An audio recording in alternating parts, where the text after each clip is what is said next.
오늘은 계속해서 저주와 복 시리즈 16번째인데요.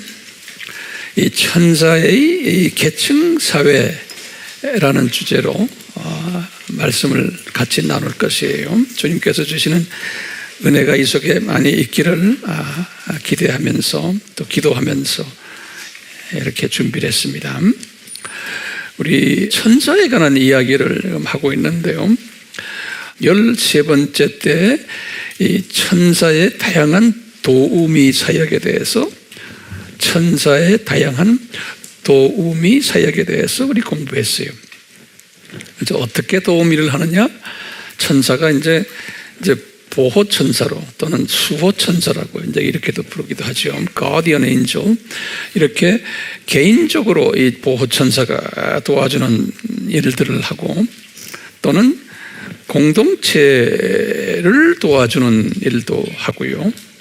또는 국가적으로 도우미 사역도 해주는 그런 이야기들을 우리가 쭉 공부했어요.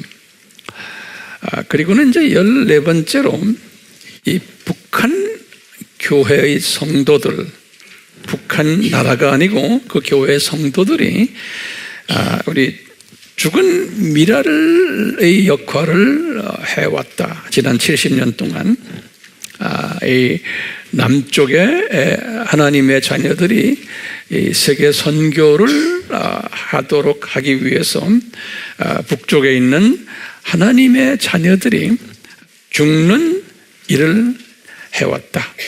그래서 북쪽 분들이 이 동방 예루살렘 이었는데 이들이 10가지 저주를 받게 되었다는 우리 이야기를 하게 됐어요. 하나님의 계획 속에서. 그리고는 그와 함께 이 남쪽의 하나님의 자녀들은 또 10가지 이 복을 받게 되었다. 이렇게 우리가 공부를 했어요. 그러면 이제 주님의 때가 됐을 때 이제 한 70년 지금 돼가고 있죠. 남북이 분단된 것이 1948년 이후에 이제 남북 통일을 이제 주님이 준비하시는 그러한 상황 속에서 이 북쪽을 어떻게 완전 그 공산 세력을 무너뜨릴까? 천사 한 명으로도 충분하다는 이야기 했죠. 네.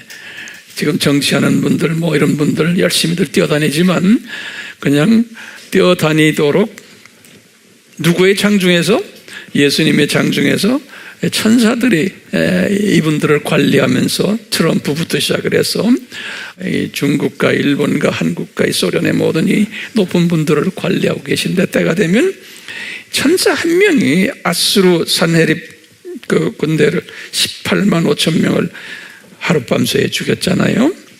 열왕기 하 19장 35절에서 36절 히스기야 왕 때인데요. 이와 같이 이제 주님께서 이제 이렇게 하실 것을 우리가 공부했어요. 네. 이것이 다 우리의 힘으로 되는 것이 아니고 정치인들의 힘으로 되는 것이 아니고 하나님의 때가 되었을 때 하나님의 방법으로 이제 이 도우미 천사들을 보내가지고 이런 일들을 진행할 것입니다. 그래서 이제 이 도우미 천사에 관한 이야기를 오늘도 조금 좀 계속해서 하려고 그래요. 이 도우미 천사는 숫자가 상당히 많아요. 숫자가. 그래서요, 성서에 보면은 그 숫자가 많다는 것을 요한이 표현한 게 있어요. 계시록 5장 11절에 이런 표현을 했어요. 만만이요 천천히요 이렇게 하도 숫자가 많으니까 그렇게 표현했어요. 그러니까 만 곱하기 만 또는 천 곱하기 천 이런 뜻인데 그게 그냥 많다는 표현을 그렇게 한 거예요. 누가복음 2장 13절에 수많은 하늘의 군사들 이렇게 누가도 이렇게 표현을 했어요. 그렇기 때문에 숫자가 엄청나게 많기 때문에 천사 사회가 이게 조직 사회로 되어 있는 거예요. 숫자가 많기 때문에요. 그래서 성서에 보면은 이게 조직 사회라는 소위 말하면 계층사회라는 표현이 간접적으로 표현이 되는 게 있어요. 예를 들면 이 천사장 뭐 이런 말부터 시작이 됐어요. 그래서 이제 천사장 미가엘, 이제 다니엘서 10장 13절 또는 유다서 9절 또는 주의 군대 장관, 군대 대장, 여호수아서 5장 15절에도 또는 바울이 천사장이라는 대화를 썼어요. 우리 데살로니가서 4장 16절, 예수님이 공중체림에 올 때 천사장의 나팔소리, 천사라는, 천사인데 천사장, 이런 걸 보면은 분명 높은 분이 있고 또 중간 분이 있고 낮은 분이 있고 이런 걸 우리가 볼 수가 있어요. 그래서 이 천사 사회는 이 조직 사회인데 그 때문에 특징이 몇 가지가 있어요. 특징이 하나는 이분들은 이분들대로 규범과 규율 속에서 자체 내의 규율 속에서, 규범과 규율 속에서 움직이고 있고, 그 특징 중 하나가, 두 번째 특징은 이 계층 사회라는 특징을 우리가 알게 돼요. 세 번째 특징은 이 모든 이 다른 계층들이 유기적으로 서로 연계되어 있다. 단독 따로 노는 것이 아니고 유기적으로 네트워킹이 서로 되어 있다. 이렇게 이제 생각을 하시고, 우선 이 천사 사회가 어떻게 계층이 구성되어 있나, 이 부분을 우리가 조금 염두에 둘 필요가 있어요. 이 천사학을 전공하는 분들의 그 공통적으로 동의하는 한 부분이 뭐냐면, 이 천사 사회가 9개의 계층으로 되어 있다, 이렇게들 보고 있어요. 예. 그래서 그 9개 계층을 제가 하나하나 간단하게 드릴 테니까 잘 적으세요. 우리 다 이미 아바에서 공부했지만 다시 한번 봐요. 첫 번째, 제일 높은 계층이 그룹 사회예요. 구가 아니고 그룹 사회. 체루빔, 게루빔, 그래요. 이 그룹 사회예요. 가로 열고 성경 구절을 드릴게요. 창세기 3장 24절, 에스겔서 10장 5절에서 7절, 또 에스겔서 28장 14절. 여기에 보면 이 그룹 사회에 관한 이야기들이 나와요. 제가 볼 때는 이것이 이 천사 사회에서 가장 높은 로얄 계층이라 이렇게 보고 있어요. 가장 높은 로얄 계층이 왕족들이. 두 번째 사회가 스랍 사회. 이사야서 6장 2절에 이제 있고요. 나중에 이제 우리 계시록에도 좀 보겠지만 계시록에도 있어요. 이것도 로얄 계층이에요. 네, 이분들도. 그리고는 세 번째는 미가엘 사회라고. 미가엘. 다니엘서 10장 13절, 또 12장 1절, 유다서 9절, 계시록 12장 7절. 여기에 보면 미가엘에 관한 이야기가 나와요. 네 번째로는요, 가브리엘 사회다. 가브리엘 사회. 다니엘서 8장 16절, 9장 21절, 누가복음 1장 19절. 이렇게 가브리엘 사회. 그 다음에 다섯 번째는 보좌예요. 보좌 사회. 골로새서 1장 16절. 여섯 번째는 주권 사회. 똑같이 골로새서 1장 16절이요. 일곱 번째, 정사 사회. 골로새서 1장 16절이. 여덟 번째, 권세 사회. 골로새서 1장 16절이. 마지막 아홉 번째로 일반 천사 사회. 마태복음 26장 53절 또는 누가복음 2장 13절 이렇게 참고하시면 되겠어요. 근데 이 피조물 천사도 피조물이지만 모든 개미니 벌이니 또는 모든 동물들 또 우리 인간도 마찬가지죠. 이 피조물 이 사회를 들여다보면요, 이게 다 계층 사회로 되어 있어요. 이 피조물 사회가. 근데 이 계층 사회인데 어떤 모습으로 계층 사회로 되어 있냐면요, 피라미드 모습으로 되어 있어요. 피라미드 모습으로. 이 말은 상위층이 소수고 중위층이 중간 정도고 하위층이 다수인 그런 모습이 피라미드 모습이에요. 이 천사 사회도 마찬가지. 지금 이 개미 사회를 봐도 그렇고 벌 사회도 봐도 그렇고 모든 동물 사회를 봐도 다 이런 피라미드 형식으로 돼 있어요. 근데 이제 천사 사회도 보면요, 이런 피라미드 모양으로 돼 있어요. 아까 이 9가지 이것도 피라미드 모습으로 돼 있어요. 천사 사회도. 그러면 이제 우리가 이제 하늘나라에 올라가야 이제 천국의 낙원에 올라가면은 그 하나님의 자녀 사회는 어떻게 되어 있을까? 그러면 뭐라고 대답하시겠어요? 이것도 피라미드 형식으로 되어 있는 거예요. 우리는 예외가 아니에요. 우선 이 로얄 계층에 있는 그룹 사회, 특히 스랍 사회에 대해서 잠깐 좀 우리가 볼 필요가 있어요. 우선요, 이 그룹 사회를 잠깐 봅시다. 이 그룹이라는 천사를 이제 어떻게 그림자로 우리에게 보여주셨냐면, 모세에게 성소를 지어라 할 때 출애굽기 25장 8절에 출애굽한 모세에게 광야에서 너 성소를 지어라 그럴 때 성소를 짓는 이야기가 25장부터 쫙 해서 이제 26장 7장 8절 쭉 나오는데요. 이때 보면 성소를 짓는데 언약궤를 만들어라 그랬어요. 언약궤. 그 언약궤가 뭐냐면 하나님의 보좌를 상징하는 거예요. 언약궤가 가장 그 거룩한 장소인데요.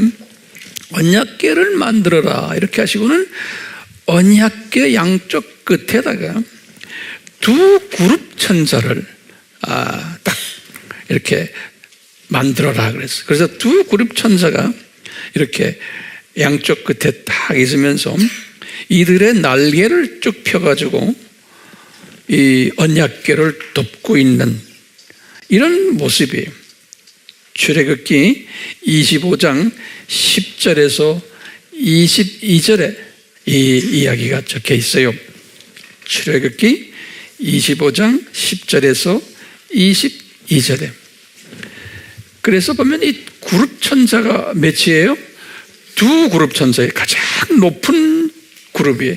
그룹 중에서도 가장 높은 두 천사가 딱 법궤 위에 있다는 것은 나중에 이제 보좌, 하늘 보좌에 있는 두 그룹 천사를 묘사를 하는 거예요.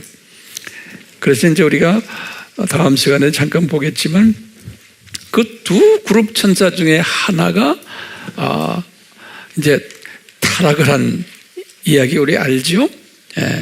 그 타락을 했는데 그 타락한 그 모습을 가지고 에스겔이 이렇게 표현했어요. 에스겔서 28장 14절에 너 이 타락한 이 루시퍼야, 너는 특별히 기름 부음을 받은 존재였으며 보좌를 덮는 사역자였다, 이런 표현을 써요. 보좌를 덮는 그룹이었다, 이런 말이에요. 덮는 그룹. 이 말씀을 이제 조금 우리가 좀 자세히 보면요, 기름 부음을 받았다는 그러한 말씀이 있어요. 그러니까 가장 높은 이 두 천사, 그룹 천사들이 이분들은 기름 부음을 받았다는 거예요. 이 기름 부음을 받았다는 것은 우리 구약에서는 왕들이나 또는 선지자들이나 또는 제사장들이나 이런 분들을 임명할 때 기름 부음을 받았다라는 표현을 써요. 우리 신약에 와서는 목사들도 이제 안수받는다고 그러잖아요. 우리 장로들도, 안수 집사님들도 안수받는다는 그 말이 기름 부음을 받는다라고 이렇게 우리가 이제 이해하면 될 터인데요. 이 기름 부음이라는 이 의미가 뭐냐 하면 특별히 선택을 받아가지고 그분에게 임무를 부여해가지고 그 임무가 특수 임무예요. 임무를 수행하는 자로 보시면 되겠어요. 예. 그런 의미에서 기름 부음을 받았다는 거예요. 다시 말하면 이 두 제일 높은 그룹 천사 두 분이 기름 부음 받았다는 것은 이런 특별 사명을 가지고서 그곳에 지금 있다는 거예요. 예. 그런데 보좌를 덮는 자들이라, 또 이렇게 이 하나님의 보좌를, 언약궤를 이게 덮고 있다는 거예요. 덮는다. 이게 무슨 의미일까? 제가 많이 묵상했어요. 이 보좌를 덮는다. 이 덮는다라는 뜻은 이 삼위 하나님의 거룩하심을 보여주는 표현으로 저는 보고 있어요. 이분의 그 절대 주권자이심을, 다른 말로 표현하면요, 피조물과 구별되시는 분이심을, 또 다른 말로 표현하면 피조물들이 접근 불가 되는 분이, 이런 의미에서 이렇게 이 두 천사들이 이렇게 날개로 예수님을 덮으면서 우리 계시록 4장 8절에 보면은 그 중에 이 높은 천사들이 삼위 하나님 앞에 밤낮 쉬지 않고 하는 고백이 있었어요. 이렇게 거룩하다 밤낮 쉬지 않고 보좌를 덮은 천사들이 이렇게 했다라는 그러한 기록이 요한계시록 4장 8절에 있어요. 그러니까 이분들은, 이 두 그룹은 특별한 사명을 가지고 이렇게 불리움을 받은 분임이 틀림없어요. 그런데 이제 우리 질문이 하나 있는 거예요. 나중에 우리가 보겠지만 오늘은 말고요, 이 두 그룹 천사 중에 한 그룹 천사가 타락했지요. 그렇잖아요? 그러면 그 나머지 한 그룹 천사는 어떻게 됐나? 또 우리 같이 또 따지는 사람들은 그것도 이제 물어보게 돼 있어요. 그러면 예수님께서 그건 네 소관이 아니다 이렇게 말을 할 터인데, 그래도 또 따지는 사람들이 있어요. 야, 그러면 이런 부분은 어떻게 우리가 소화해야 돼요? 예? 이 부분은 그냥 주님께서 이분은 은혜를 받았기 때문에 은혜 차원에서 타락하지 않고 같은 높은 위치에 있는 그룹 천사였는데도 은혜를 받지 않았기 때문에 타락했고, 이미 은혜를 받지 않았다는 것은 우리가 예정적인 측면에서 보면은 창세전에 이미 다 십자가 준비하신 걸 보면은 아예 처음부터 사탄으로 임명된 자인데, 잠깐 그룹 천사의 제일 높은 천사의 둘 중에 하나로 만들어가지고 거기서 일을 하다가 쫓겨나지 않았나 라고 이제 우리가 이렇게 짐작할 수가 있어요. 근데 문제는 그 중에 하나예요.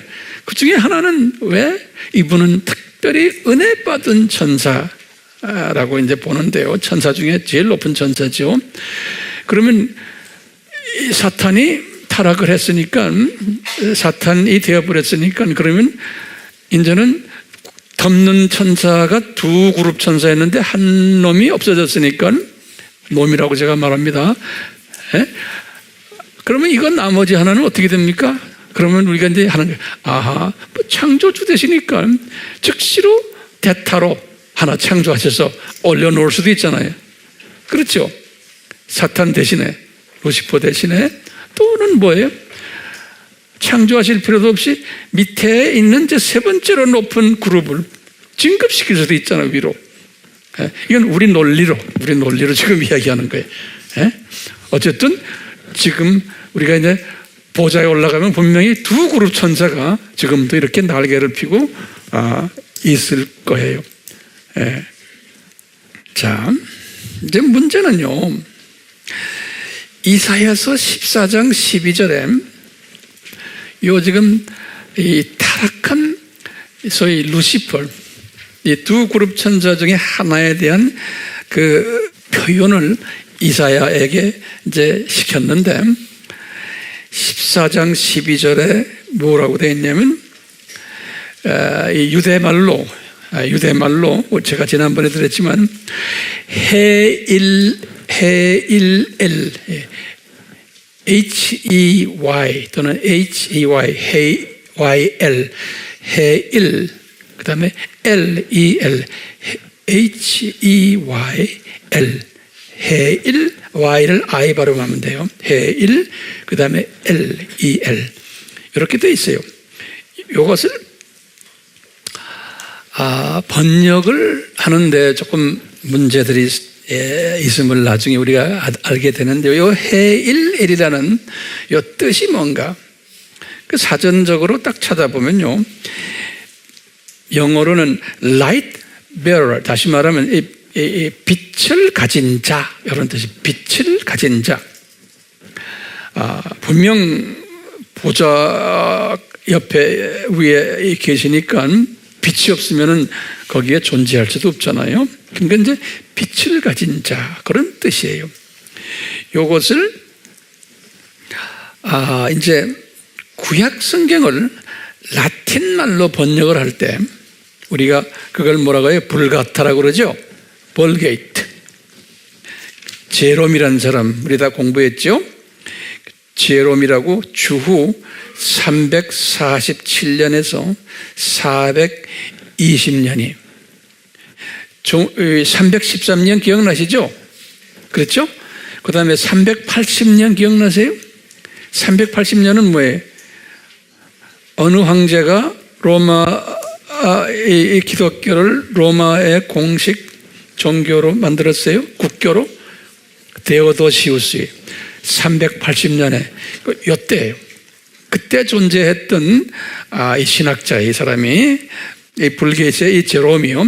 그래서 이제 이 사람이 구약은 유대말로 되어 있는 말을 라틴 말로 번역을 한 사람인데 그 성경을 불가타라 또는 볼게이트라고 해요.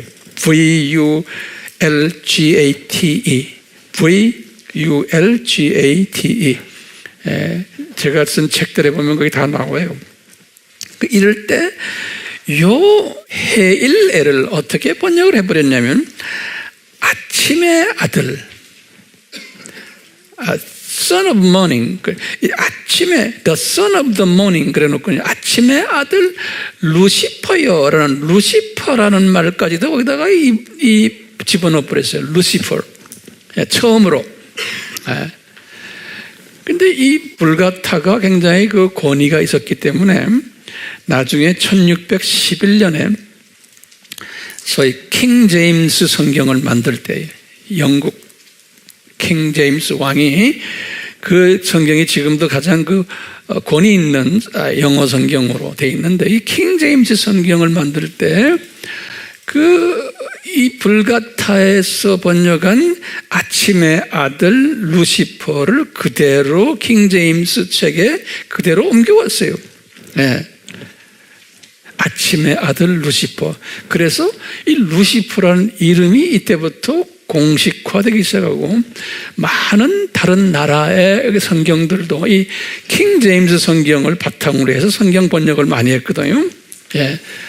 그래서 이렇게 선교지에 가면 이 아침의 아들 루시퍼라는 이 표현이 그냥 공식화돼 있어요. 이 문제는 뭐냐면요.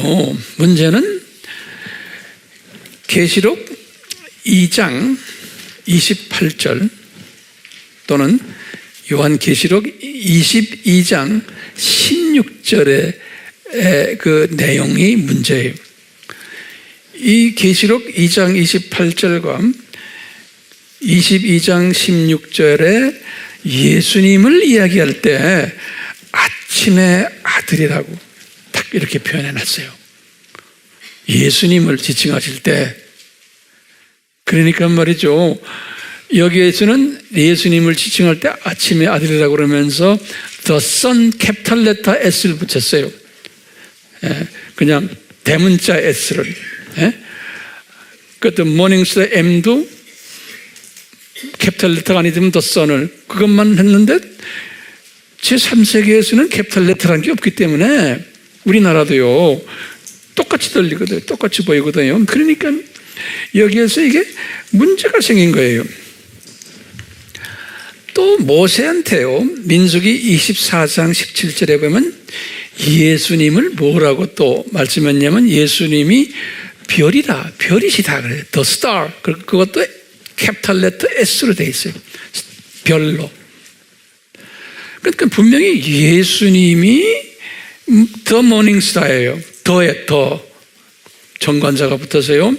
근데 어떻게 이 루시퍼가 아침의 아들이로 번역이 돼버린 거예요. 그러니까 이게 혼돈이 돼버린 거예요. 성경이. 그러니까 이거 제대로 번역하려면 뭐를 해야 돼요? 루시퍼라는 이야기도 없어야 되고 뭐예요? 그냥 빛을 가진 자 이렇게 번역을 해야 돼요. 원어에 하일엘이라고 되어 있기 때문에.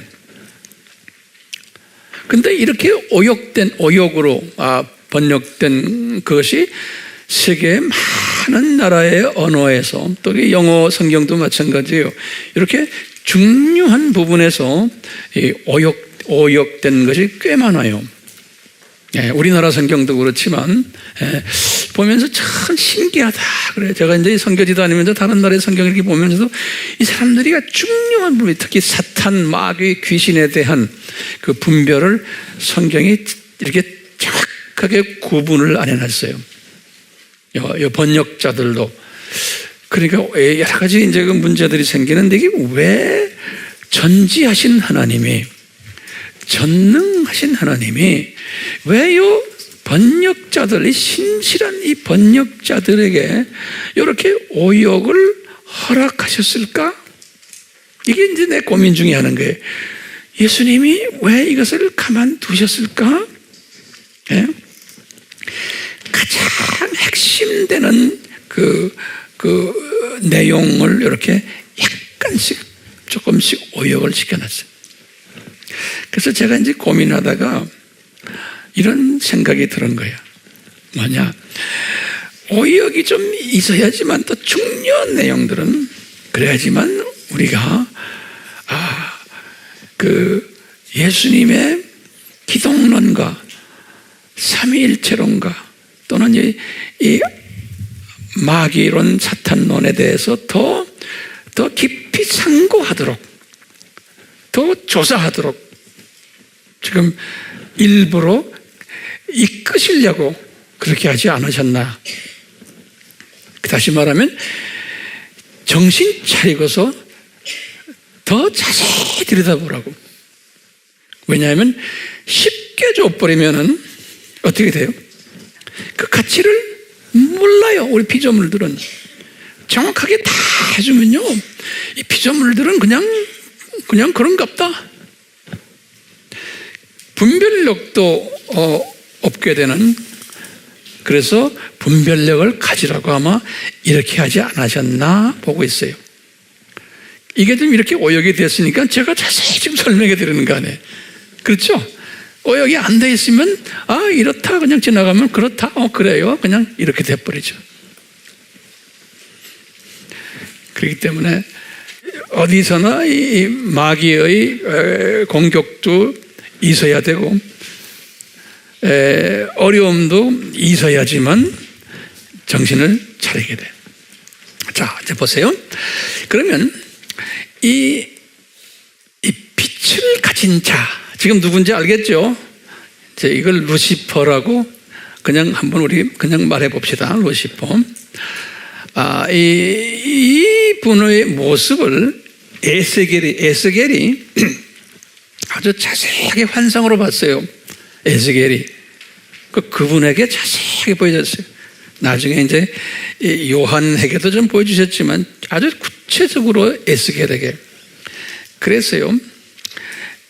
에스겔서 10장 8절에서부터 14절에 8절 and 14절이에요. 여기 보면 요 빛을 가진 자의 모습이 얼굴이 있는데 얼굴이 내 얼굴로 되어 있어요. 내 얼굴. 첫째 얼굴은 그룹 얼굴이에요. 이 그룹 천사의 얼굴이고 두 번째 얼굴은 사람 얼굴이고 셋째 얼굴은 사자 얼굴이고 넷째 얼굴은 독수리 얼굴이에요. 여기 에스겔서 10장 8절과 14절에 묘사가 되어 있어요. 에스겔이 본 거예요. 그 다음에 에스겔이 또 뭘 봤냐면요. 요 빛을 가진 자가 굉장히 아름다웠다 그랬어요. 그 아름다움이 완벽했다 그랬어요. 에스겔서 28장 12절에 또요. 이 빛을 가진 자가 온갖 귀금속으로 덮여 있었다 그랬어요. 온갖 귀금속으로 덮여 있었다. 에스겔서 28장 13절에 그리고는 이 분이 지혜가 충만했다 그랬어요. 에스겔서 28장 12절에 뿐만 아니라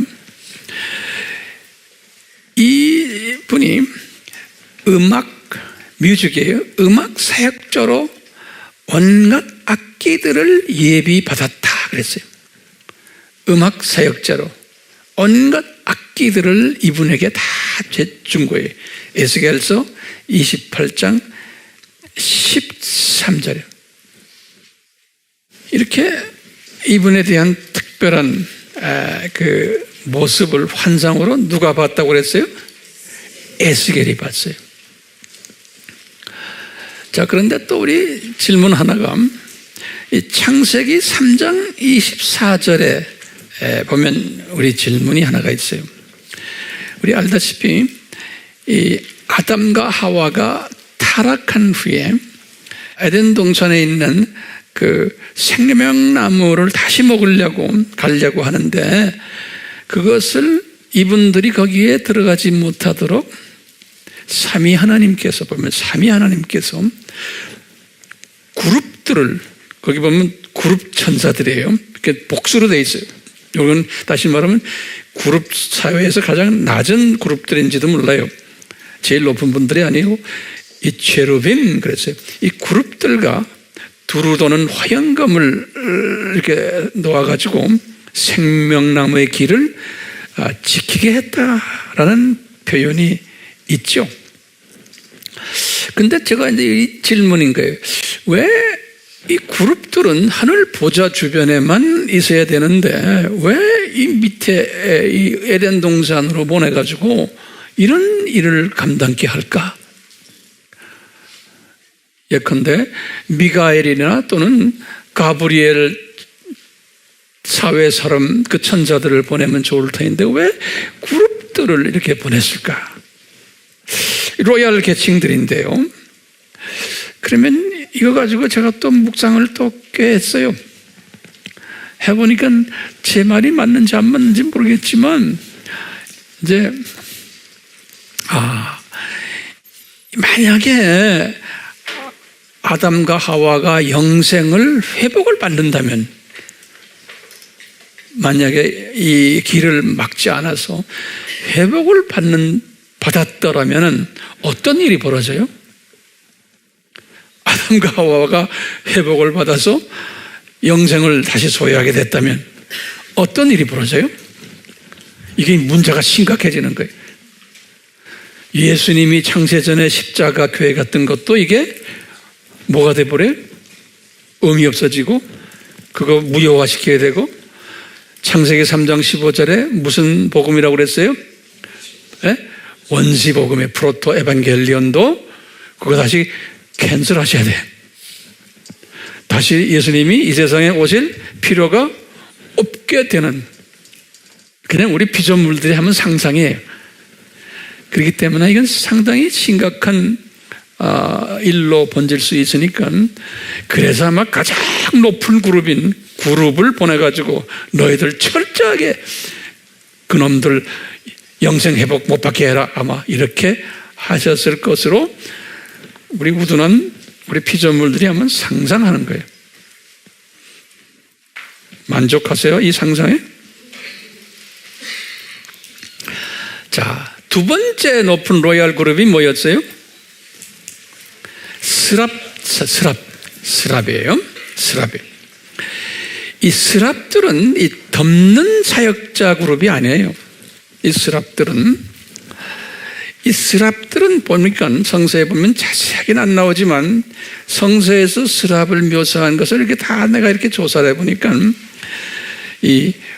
이분들이 위치가 어디냐면 보좌가 있는 성전 위에도 있고, 이사야서 6장 1절에서 2절, 그리고 어떤 때는 그룹 천사들처럼 보좌 가운데에도 가 있는 것도 있고 보좌 주위에도 있고, 그러면서 이분들은 주로 뭐 하냐면 계속 찬양을 드리는, 삼위 하나님께 찬양과 경배와 영광을 올려드리는 사역을 아주 전문적으로 하는 그룹들 같아요. 그 팀들 같아요. 요한계시록 4장 8절. 근데 이 에스겔이 또 요한이 요 스랍 천사들을 딱 비전으로 봤거든요. 봤는데 모습이 그룹 모습과 약간 차이가 나요. 그래서 어떻게 차이 나를 우리가 잠깐 봐요. 그래서 성경 구절을 먼저 드릴게요. 에스겔서 1장 10절과 계시록 4장 7절에 딱 보면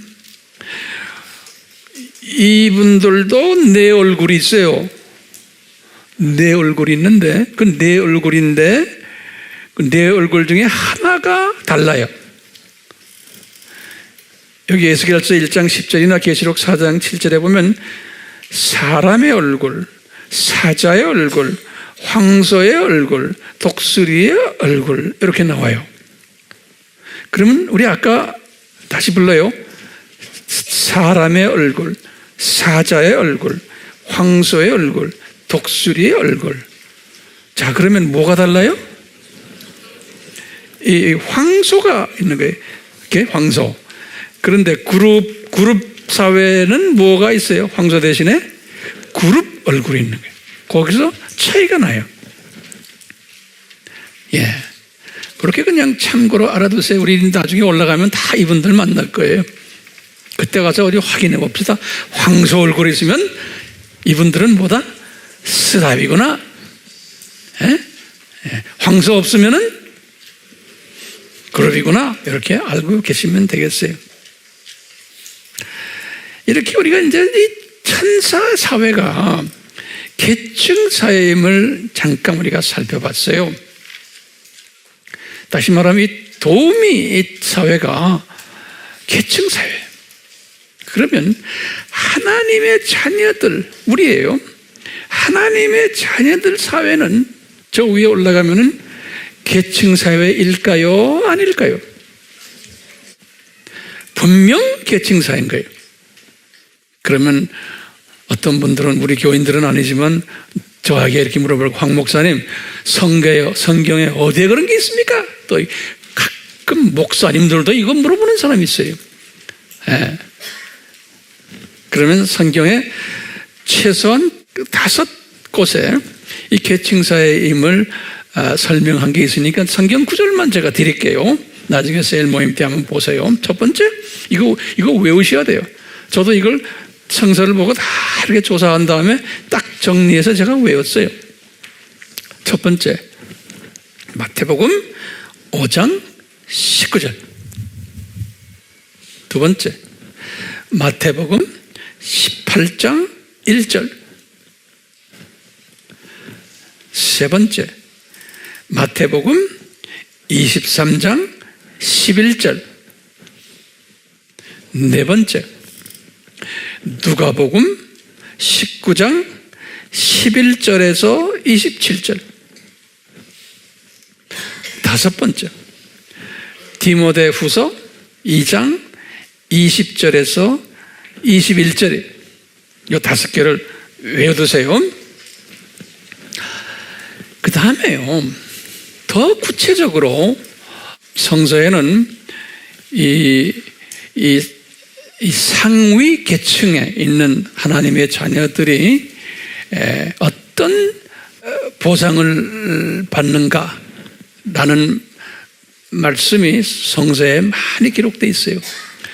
이것을 우리가 멸류관을 받는다라고 우리가 적혀 있는 것을 볼 수가 있어요. 주로 바울이 이 단어를 많이 쓰고 베드로도 그렇고 야고보도 이 단어를 많이 썼어요. 멸류관. 이건 모든 크리스천들이 다 받는 게 아니에요.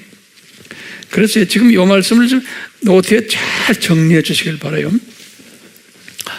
왜냐하면 우리 AMI 그룹들은 이 멸류관을 받는 그룹 속에 들어와야 되잖아요. 이 그룹 속에 들어오라고 주님이 저를 여러분들에게 이렇게 보내주신 거예요.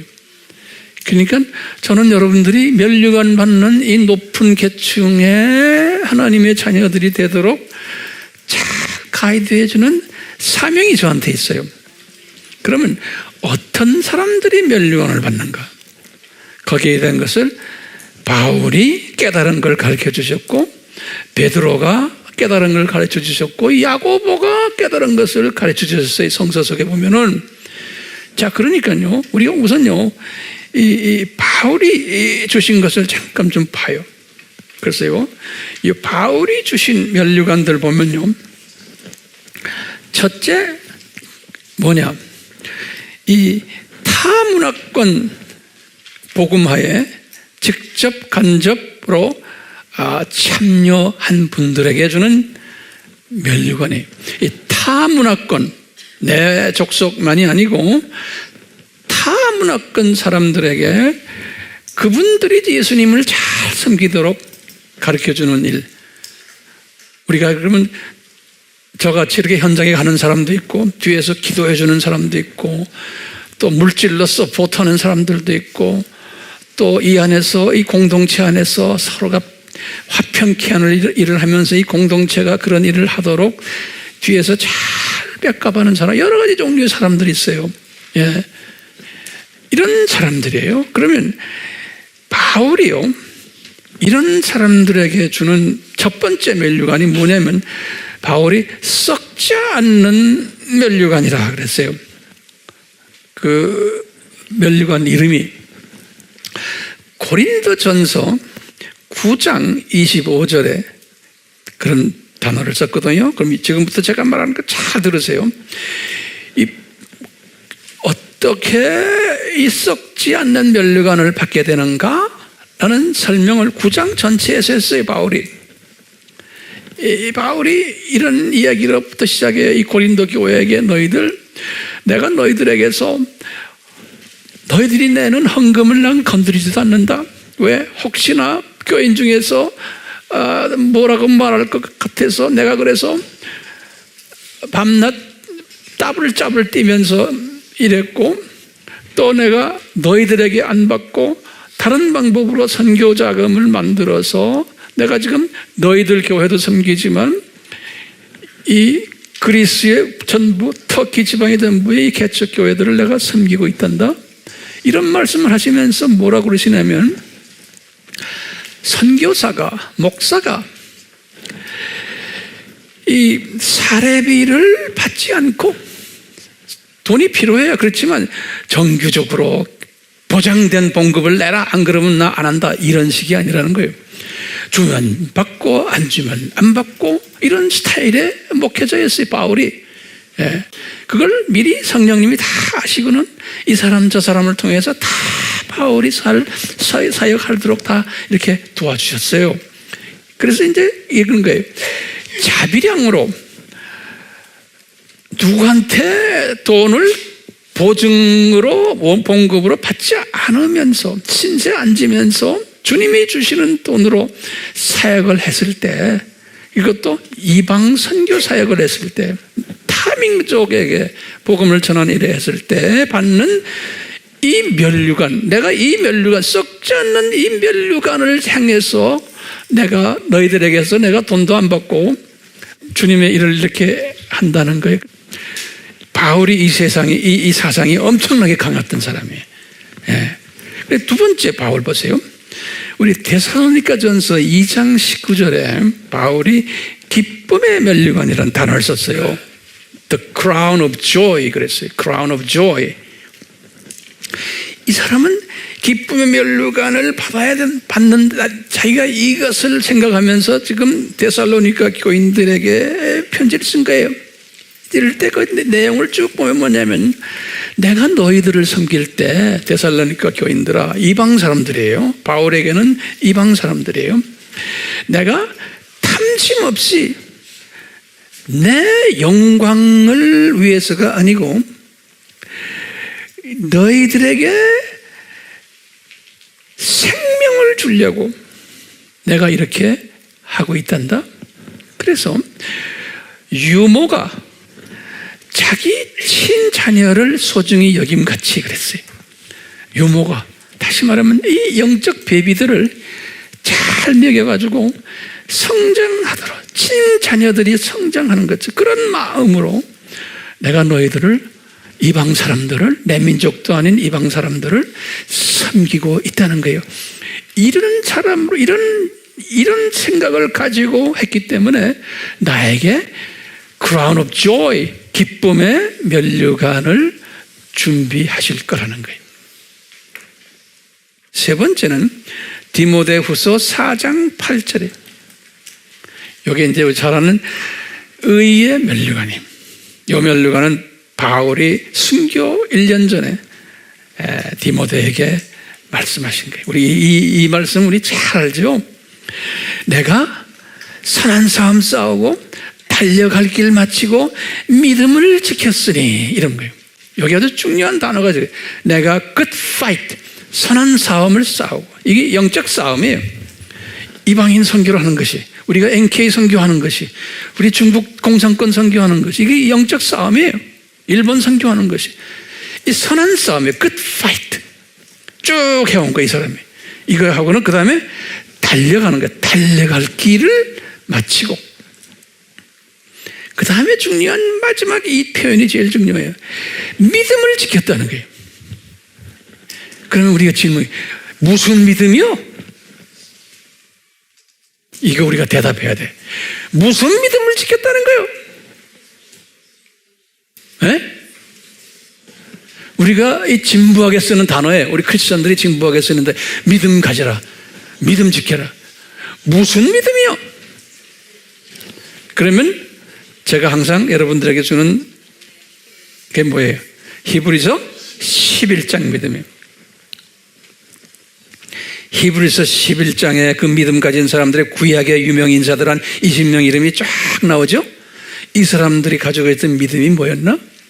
첫 번째 뭐예요?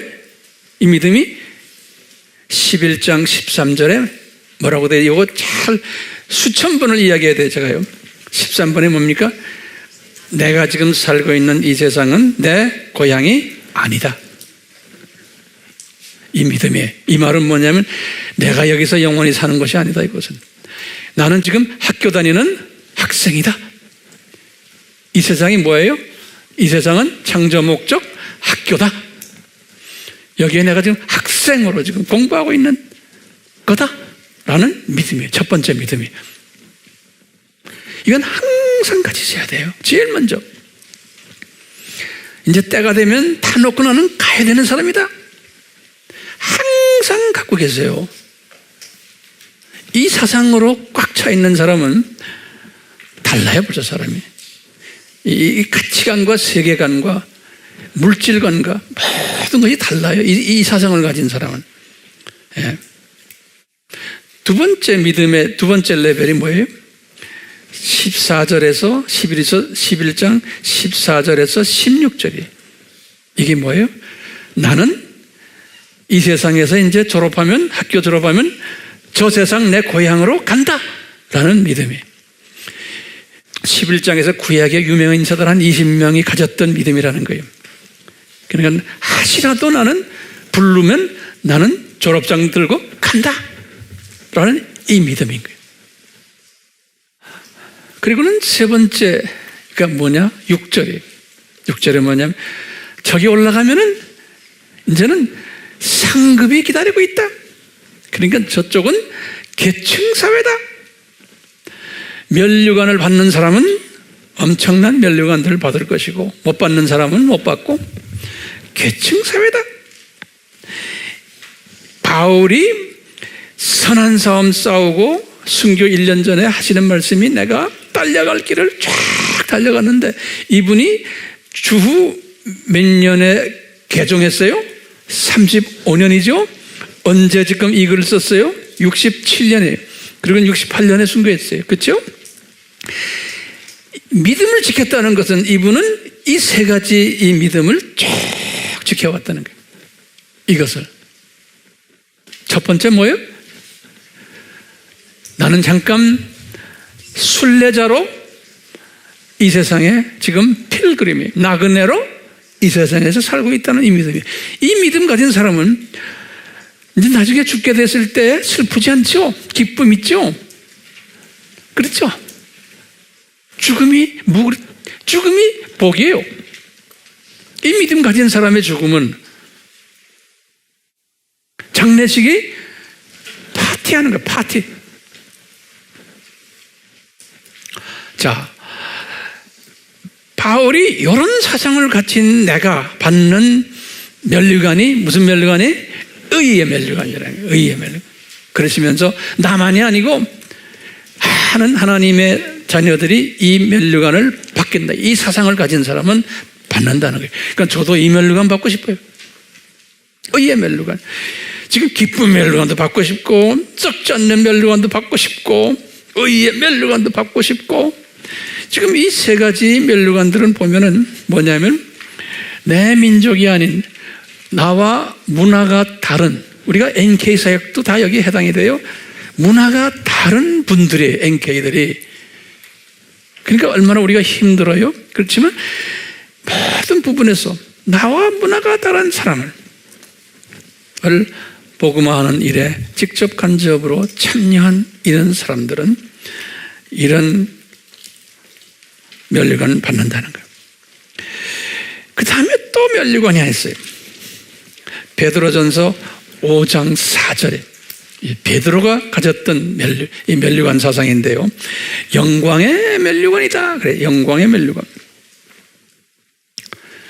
베드로가 순교 1년 전에 베드로 전서를 또 후서를 쓰시면서 이 면류관 사상을 자기 제자들에게 가르쳐 줬어요. 이것은 뭐냐면 특히 교회의 장로들아 그랬어요. 이 말은 뭐예요? 목사들아, 전도사들아, 강도자들아, 장로들아, 안수집사들아, 니네들 주님 일을 할 때 어떻게 해야 된다? 니네들 이익을 위해서 하면 안 된다는 거예요. 여기 지금 이 면류관 받으려면 그러니까 내 어떤 이해관계 때문에 또는 더러운 일을 위해서 다시 말하면 내가 인정받기 위해서 내 만족을 위해서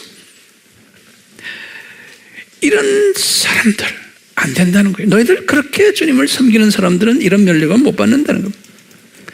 그러면서 항상 강제로 하지 말고 항상 양무리들의 본을 보여주면서 하는 그러한 삶을 살아라는 거예요. 이럴 때 받는 이 안수받은 사람들의 그 면류관이 영광의 면류관이라는 거예요. 그리고는 이제 마지막으로 성서에서 말하는 면류관이 뭐냐면 생명의 면류관이 돼. 생명의 면류관. 야고보서 1장 12절, 요한계시록 2장 10절. 요 생명의 면류관은요, 요 야고보서 1장 12절들이 그랬어요. 이 복음 때문에 예루살렘 교회에서 떠나서 흩어져서 터키 지방에 가 있는 자기의 제자들에게 하신 말씀, 너희들이 핍박 가운데서 고난을 잘 참아라, 이런 메시지였어요. 계시록 2장 10절에는 서머나 교회가 핍박을 받는 교회, 이것을 잘 참아라, 그러면 너희들에게 이 생명의 면류관이 있을 거라는 거예요. 그러니까요, 오늘날 우리도요, 이게 1세기 때 핍박받던 카타콤 교회의 이 교인들이 받아왔던 면류관인데, 오늘날은요, 주님이 의도적으로 허락하셨죠. 이 공산권을 통해서 하나님의 자녀들을 핍박을 가하게끔 과거 한 100년 동안 지금 있어 왔고요. 이슬람을 통해서, 힌두권을 통해서 이런 공산권, 이슬람권, 힌두권, 불교권, 이런 권을 통해서 핍박을 많이 주님이 허락하셨어요. 전능하신 분인데 이분들을 없애려면 하루아침에 없애지만 천사 하나만 보내면 되지만 허락하셨어요. 또 예수님 재림 전에 예수님이 마태복음 24장에 7절부터 8절, 9절 보면 뭐가 있어요? 너희들이 내 이름 때문에 이제 핍박을 많이 받을 것이다. 지금 이제 시작이죠, 우리가요.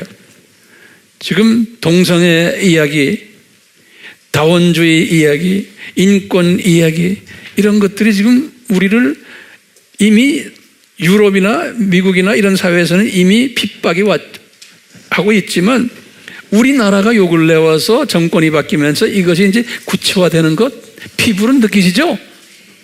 Yes, no. Yes.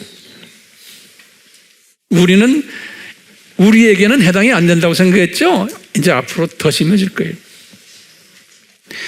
그러니까 이 핍박을 잘 견디는 사람은, 다시 말하면 핍박 가운데 내가 불이익을 당하고 우리 자녀들이 불이익을 당하고 친구들도 나를 싫어하고 교계 안에서도 나를 싫어하고, 너 예수 믿으려면 왜 그렇게 믿느냐, 별난 이야기로 다 해서 내가 소위 말하면 왕따가 이제 될 거예요. 가정에서도 왕따 당하고 직장에서도 왕따 당하고. 준비됐어요? 이 생명의 면류관을 받으려면 이 왕따 그룹 속에 들어와야 돼요. 자, 우리가 욕심을 좀 부려서요, 이 5가지의 면류관 다 받으면 얼마나 좋아요? 그렇죠? 한번 부려봅시다. 네. 자, 우리가 여기 보면 이 5가지의 면류관들 가만히 보면 다 뭐와 관계 있어요? 뭐와? 다 선교와 관계가 돼 있어요. 선교란 건 뭐예요?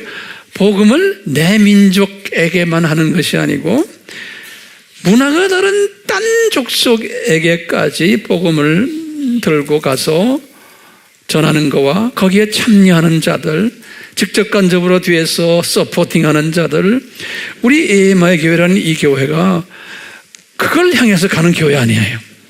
그렇죠? 그러니까 여기에 들어온 것만 해도 이건 크신 은혜죠. 예, 저는 여러분들이 이 면류관 5가지를 다 받게 하기 위해서 제가 보냄을 받아서 여러분들과 이렇게 지금 같이 주님을 섬기는 거예요. 네.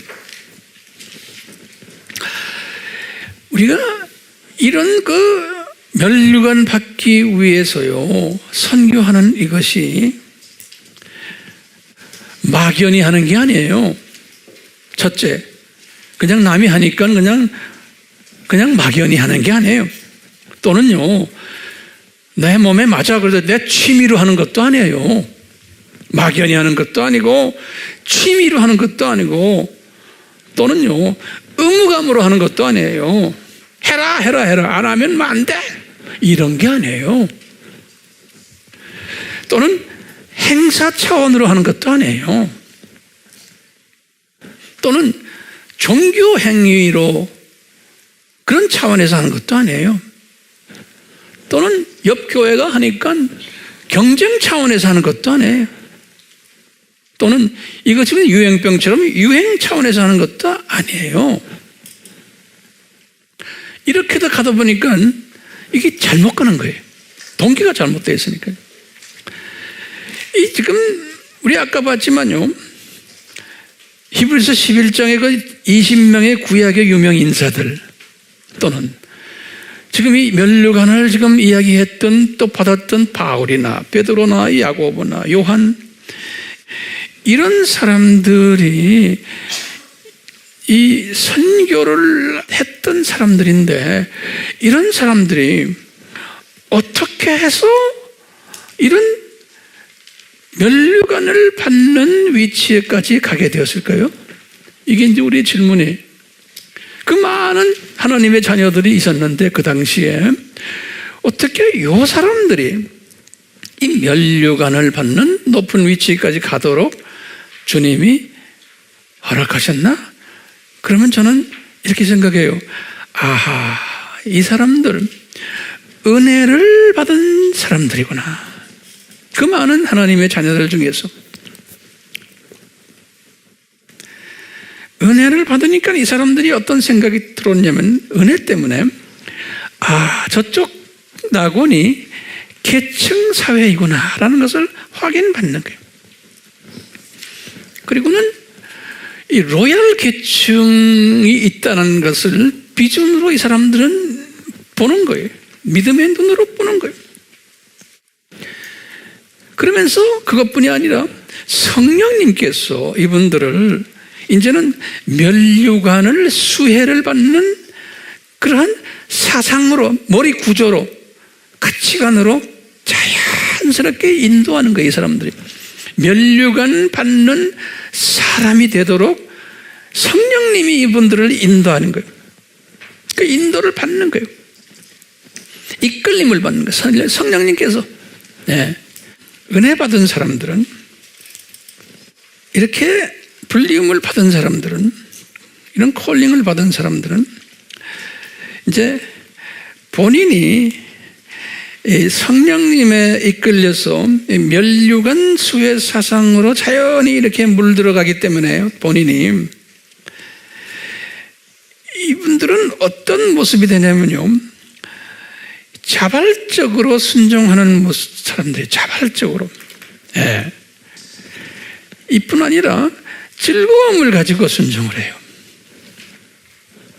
또 부지런함으로 순종을 해요. 그 다음에요, 우선순위를 설정하면서 순종을 해요. 우선순위. 가정에 모든 복잡한 것 던져놓고, 직장 던져놓고 우선순위를 가지고 하는 사람들. 그러면서 감사함으로 순종하는 사람들.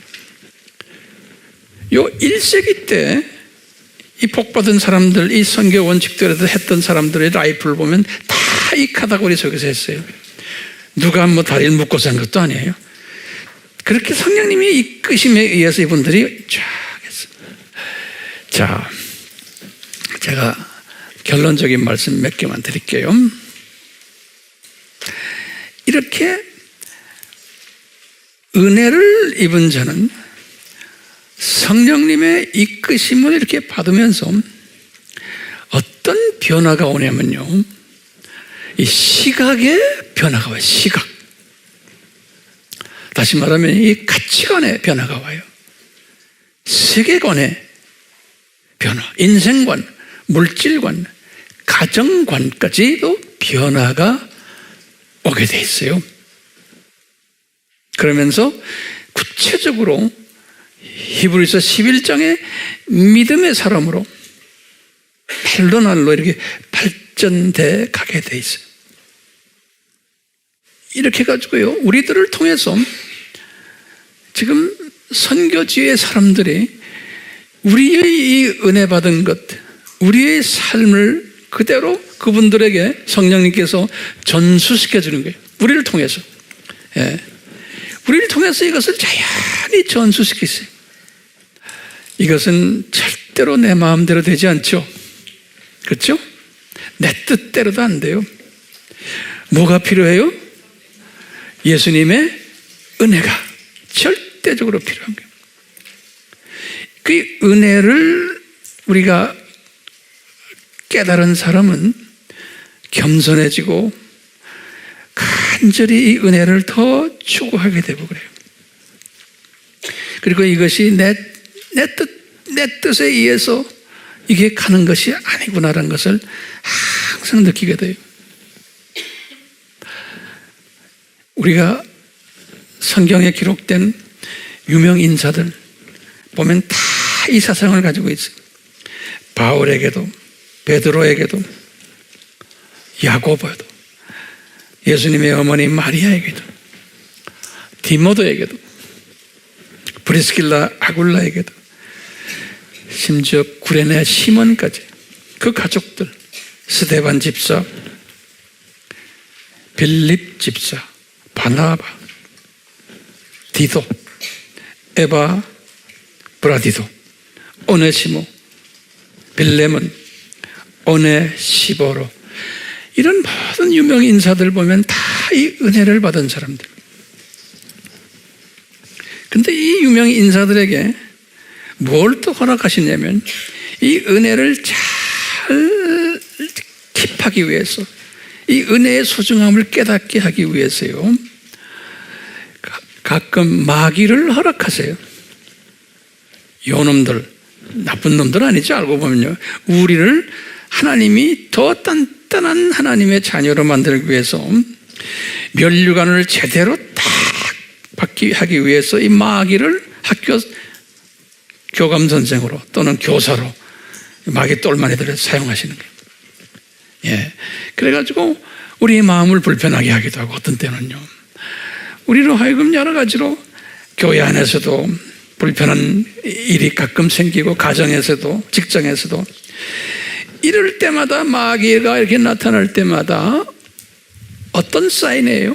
아, 내가 하나님의 전신갑주를 제대로 입어야겠구나. 그리고는 이 주님이 주신 은혜를 더 확인해야겠구나. 내가 나에게 주신 이 모든 은혜를 내가 소중히 여기겠구나라는 마음을 딱 가지면은 요 마귀 놈들은 그대로 도망가 버리는 거예요. 나가라 나가라 소리 지를 필요도 없는 거예요. 그렇죠? 우리가 갑자기 그런 마음에 들을 때가 있거든. 불평도 하고 분리 역할도 하고 비평도 하고 반대도 하고, 갑자기 이런 사람이 되는 경우도 있어요. 그럴 때마다 내가 제대로 딱 쓰면은 언젠가라 그 사람이 변해버려요. 네. 자, 이런 그 주님의 그 교육 방법.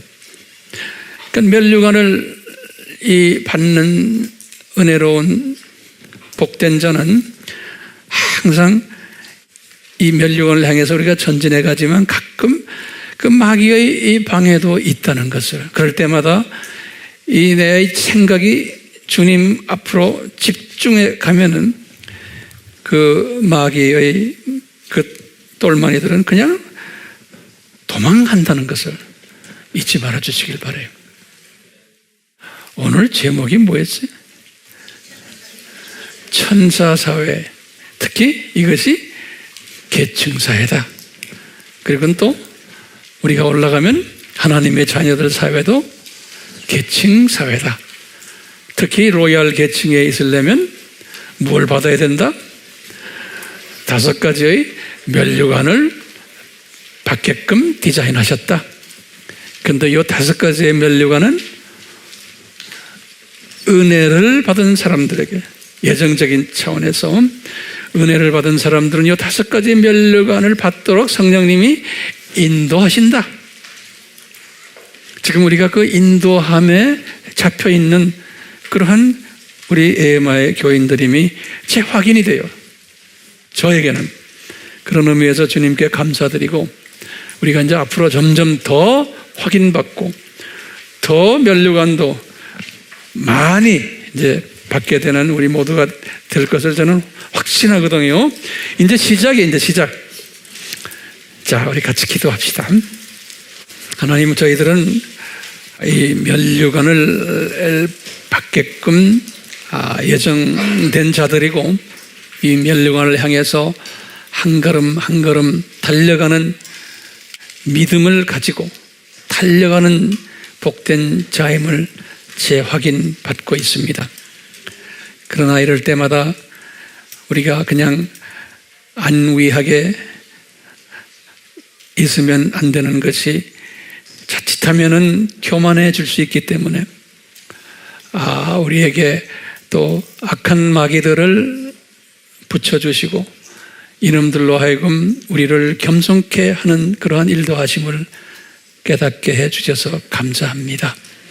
그래서 항상 이 마귀의 세력들을 쫓아내려면 우리가 주님의 주신 그 온전한 뜻을 향해서 내 그 생각을 집중시킬 때 마귀는 소리 없이 도망감을 알고 있고, 우리가 이것을 매일매일 경험하면서 살 수 있도록 은혜 내려 주시옵소서.